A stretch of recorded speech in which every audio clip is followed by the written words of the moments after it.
compatriotes d'ici et de la diaspora, je souhaiterais d'abord rendre grâce à Dieu et vous souhaiter un joyeux Noël et de très bonnes fêtes de fin d'année. Je souhaiterais venir aujourd'hui vous entretenir sur deux sujets. Des sujets que je trouve d'une extrême gravité, parce que je considère que dans une république qui se respecte, dans une démocratie qui honore ses engagements, je considère qu'il y a des comportements qui ne devraient pas être les nôtres. En tant que maire de la ville de Dakar, avec l'autorisation du conseil municipal de la ville de Dakar, approuvé bien sûr par le représentant de l'État, en l'occurrence le préfet de Dakar, nous avons entamé des chantiers, dont un grand chantier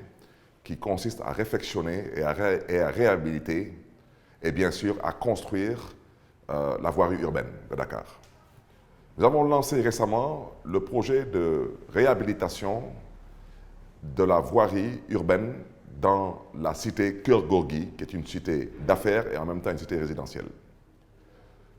Je suis au regret de vous informer que l'État du Sénégal, par le biais de celui qui se dit être le Premier ministre, a décidé de faire arrêter ces travaux en menaçant l'entreprise adjudicataire, en menaçant le personnel et en allant beaucoup plus loin, en menaçant même de saisir le matériel d'une société qui a gagné un marché en bonne et due forme et qui est en train d'exécuter depuis maintenant plus d'1 an des travaux pour le compte et le nom de la ville de Dakar. Aujourd'hui, il y a quelques jours de cela, j'ai indiqué à une personne qui se dit être un Premier ministre, je lui ai indiqué que je viendrai jusqu'à la devanture de sa maison pour lui montrer c'est quoi le travail. Parce que je considère que ça bavarde un peu trop dans ce pays et je considère en toute modestie et en toute humilité que les Sénégalais attendent des hommes politiques que nous sommes de prouver notre dynamisme, notre volonté et bien sûr notre capacité à pouvoir servir ce pays. Alors, aujourd'hui, arrêter un chantier de la mairie de Dakar, lancé en bonne et due forme, approuvé, dont des crédits ont déjà été dégagés à la cité Keur Gorgui, seulement parce que quelqu'un a décidé qu'il n'a pas envie de voir du pavage devant chez lui, il n'a pas envie de voir les trottoirs que je dois mettre devant chez lui, il n'a pas envie de voir les jardins que je dois mettre dans son quartier, parce que peut-être étant incapable de le faire dans sa propre ville, en oubliant bien sûr qu'il a été maire de cette ville. Et aujourd'hui, quasiment 1 an après la dernière alternance, l'amertume continue de grossir de jour en jour, parce qu'aujourd'hui, au-delà du bavardage, personne n'est en mesure de pouvoir mettre son doigt sur des actes concrets, pour ne pas dire des réalisations. Alors, je souhaiterais vraiment dire avec force que si certaines personnes considèrent qu'elles peuvent construire ce pays, développer ce pays et avoir pour seul et unique objectif d'empêcher ceux qui sont démocratiquement élus de pouvoir exercer leurs fonctions régaliennes, vous comprendrez aisément que nous sommes dans une spirale qui ne dit pas son nom et qui va malheureusement aboutir à autre chose que ce que les Sénégalais attendent de nous. Vous me permettrez maintenant d'aborder le deuxième point. Mais avant cela, dire que je vous invite à constater vous-même à la cité Keur Gorgui que des routes ont été totalement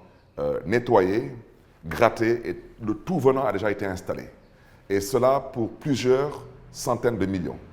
Et aujourd'hui, malheureusement, nous avons les charretiers qui sont en train de revenir remettre des gravats parce qu'une personne se disant être une autorité dans ce pays a décidé que je ne dois pas travailler pour les populations dakaroises et je ne dois surtout pas servir Dakar qui m'a vu naître et grandir.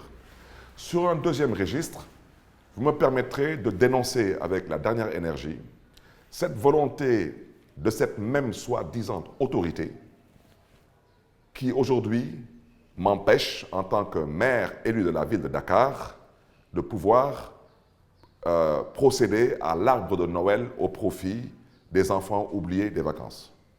Je rappelle que la ville de Dakar a toujours eu la tradition de l'arbre de Noël pour les enfants du personnel.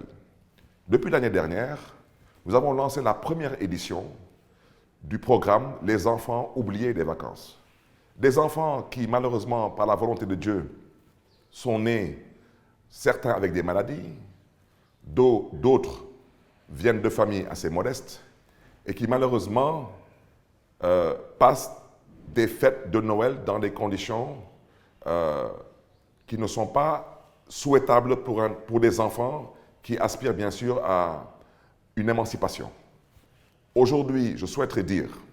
qu'au-delà de nos divergences politiques, au-delà de nos rapports assez tendus sur le plan politique, nous n'avons pas le droit de mettre des enfants innocents au cœur de rapports politiques tendus ou au cœur de tendances politiques qui ne s'expliqueraient pas à leurs yeux. Je rappelle que la ville de Dakar a déjà décaissé des dizaines de millions de francs CFA, déjà payés aux fournisseurs. Les jouets sont là sur nos bras et on nous empêche de procéder comme nous l'avons fait l'année dernière, et les archives sont là, de pouvoir aujourd'hui accompagner les enfants de Dakar à pouvoir célébrer Noël comme tous les enfants du monde. Ceci pour dire aujourd'hui que construire un pays nécessite de la maturité, du dépassement, de la hauteur et de la responsabilité. Je terminerai bien sûr par dire que j'ai souhaité ne pas commenter ce que la plupart de nos compatriotes appellent communément la DPG, que je considère aujourd'hui comme étant une déclaration de perfusion générale. Et vous comprendrez aisément que le bavardage a un peu trop duré dans ce pays. Il est temps maintenant de poser des actes et de respecter les Sénégalais. Je vous remercie et vous souhaite bien sûr de passer une fois de plus d'excellentes fêtes de fin d'année.